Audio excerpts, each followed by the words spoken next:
નમસ્કાર, હું છું એન્કર અર્પિતા પટેલ. આપ જોઈ રહ્યા છો ન્યૂઝનેપ ચેનલ. ન્યૂઝનેપ ચેનલમાં દર્શક મિત્રો આપનું હાર્દિક સ્વાગત છે. સિદ્ધપુરમાં ઉભરાતી ગટરનો ત્રાસ યથાવત. 4 વર્ષથી રજૂઆતો છતાં સમસ્યાનો ઉકેલ નહીં. સિદ્ધપુર શહેરના કેટલાક વિસ્તારોમાં ગટર વ્યવસ્થાની ગંભીર સમસ્યા દિવસે ને દિવસે વધુ વિકરાળ બની રહી છે.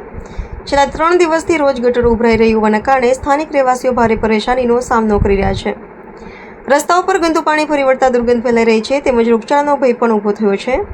સ્થાનિક રહેવાસીઓના જણાવ્યા મુજબ આ સમસ્યા કોઈ નવી નથી. છેલ્લા 4 વર્ષથી વારંવાર સંબંધિત વિભાગોને નગરપાલિકામાં રજૂઆતો કરવામાં આવી હોવા છતાં આજ દિન સુધી કાયમી ઉકેલ આવ્યો નથી.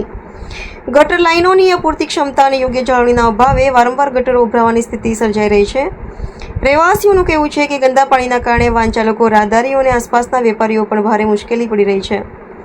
અનેક વખત લેખિત અને મૌખિક રજૂઆતો છતાં તંત્ર દ્વારા માત્ર તાત્કાલિક કામગીરી કરવામાં આવે છે, પરંતુ સમસ્યાનું મૂળ કારણ દૂર કરવામાં આવતું નથી.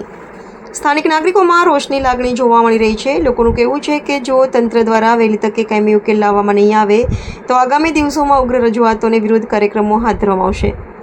સિદ્ધપુરના નાગરિકોની માંગ છે કે શહેરની ગટર વ્યવસ્થાનું તાત્કાલિક સર્વેક્ષણ કરી કાયમી ધોરણે સમસ્યાનો ઉકેલ લાવવામાં આવે, જેથી લોકોને વારંવાર ગંદકી અને દુર્ગંધનો સામનો ન કરવો પડે.